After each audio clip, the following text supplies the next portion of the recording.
Finally आले मी घरी. हे बघा, हे कपडे सगळे बॅग मधले धुवायचेत आहे आणि रायगडवरचे ओले कपडे होते वरी भिजलेले ते लावलेत मशीनला आणि मी इथं येऊन बघून झाले शॉक. इकडे बघा, हे माझं रॅक जे की पूर्ण खराब झालेलं होतं, भरण्याला सगळा गंज लागलेला होता, ते मम्मीनी सगळं धुतलंय.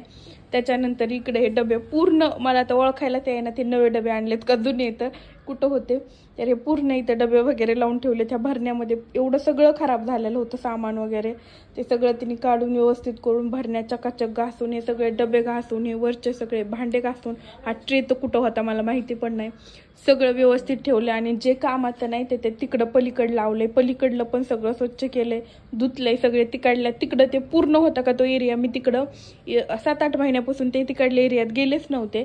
आणि काही तिकडं भांडे होते ते तसेच होते, तिने काही इकडले बिनकामाचे भांडे तिकडे ठेवलेत आणि तिकडले जे कामाचे ते इथं ठेवलेत आहे.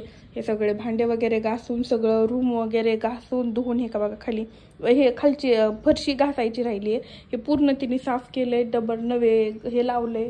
त्याच्यानंतर इकडं माझं मिक्सर किती खराब झालेलं होतं, मिक्सर वगैरे घासले, हे रॅक घासले, हे तले सगळ्या भरण्या वगैरे सगळं घासून क्लीन करून ठेवले. तर नंतर हे फ्रीज पण खूप खराब झालेलं होतं, हे पण तिने याच्यातल्या सगळ्या ह्या भरण्यामध्ये काहीतरी होतं सडलेलं वगैरे, ते पण सगळं घासून क्लीन करून ठेवलंय. आणि बघा, मम्मीने सगळं आवरून ठेवलं. आता गेली. हे बघा, इकडं तर माझा हात नव्हता पुरत फ्रीजमुळे, म्हणून मी इकडं काहीच नसतं, भंगार सामान ठेवलेलं होतं, सगळा राडाच होता. त्यांनी ते सगळा काढून धुवून वगैरे इकडले जे बिनकामाचे ते तिकडं ठेवलं. हे छोटं कुकर वगैरे खूप जुने आहेत, म्हणजे ते खराब झालेले, खूप भरलेलं ते होतं, ते सगळं घासून काढले, सगळं क्लीन करून ठेवले, आता आवरून ठेवले. खूप दुरळ्या बाहेरून येतो त्याच्यामुळे खूप घाण झाली. हे पण भरलेलं होतं, हे तिने कचराच काढलाय, 3-4 पिशव्या बाहेर काही कचरा आहे, खालीचा राडा ते सगळा काढून ठेवला. घासायचे भांडे आणि इकडे लावली मी मशीन पण लावली कपड्याची, आणि आणखीन बाकीचे ओले कपड्याची मशीन लावली आणि शिवला रानात लावलं मम्मीकडं. परत म्हणलं तो इथं हे करून द्यायचा नाही, बाहेर गॅलरीमध्ये कपडे एवढे बसणार नाहीत, कारण खूप कपडे, ती एक बॅग जे यूज केले नाही ते पण धुवून काढायचे, कारण एक वेगळाच वास येतो त्या कपड्यांचा ट्रॅव्हलिंगमुळं. तर ते कपडे त्यांची माझी एक बॅग आणि काही ओले ते धुवायला लावलेत. आणि आमची गेली लाईट बघा, बोर्डमध्ये लाईटच नाही. मी शिवला रानात लावलं, एक खप्पा फिरला आणि त्यानंतर लाईट गेली. म्हणलं टेरेसवर ते वाळू घायला जायला, वरी एक फ्लोअर आहे आणि त्याच्यावरी टेरेस आहे, तर उगं ते पडन भिडन पायाने घसरून म्हणून, तर लाईटच गेली. आता लाईट आल्यानंतर कपडे धुणार आहे आणि मी पण जाणार आहे रानात. मम्मी तास पण स्वयंपाक करणार आहे, म्हणली तू कपडे वगैरे धुवून ये, मी करते स्वयंपाक. आज आहे मला उपवास, तर मी धरायला लागले 5 मंगळवार येडायचे. ते कशामुळं काय मी तुम्हाला आता नेक्स्ट व्हिडिओमध्ये सांगेल, तर त्यामुळे आज उपवास आहे. सगळे कपडे धुवायचे ते मला बॅगमध्ये आहेत, ती बॅग भरलेली काही बाहेर आहेत. तर मम्मीने खूप मोठं काम केलंय, म्हणजे बघा, ते सगळी एवढी घाण होती तिथं, मलाच विश्वास बसा नाही ते माझं रॅक आहे म्हणून, खूप डेंजर. आणि शॉपिंग वगैरे पुण्यावरून काय केली, काय नाही केली, तर काहीच शॉपिंग केलेली नाही.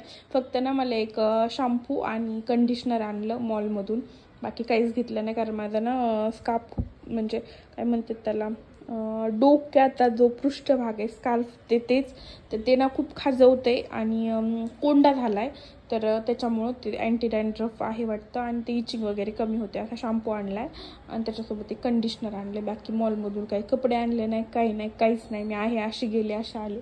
त्यानंतर इकडे हे एक आणले शिवला, रायगडमधून महाराजांचं टी-शर्ट शिवला एक आणले, आणि त्याच्या चुलत भावाला एक आणले, ते तिथे. तर असं 2 आणले बघा. शिवांशने कसं ती चप्पल फेकली बेडवरती, लेच कडू पोरग आहे.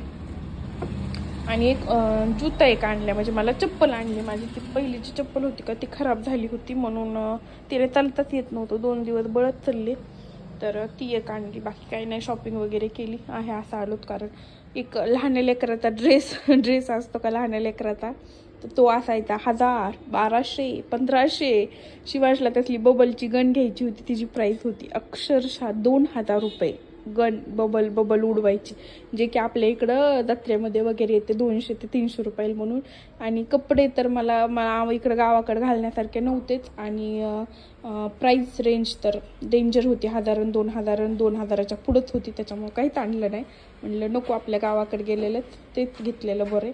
तर अशा हिशोबाने काही शॉपिंग वगैरे नाही केली. तर चला, टट्टा, बाय, भेटू नेक्स्ट व्हिडिओमध्ये.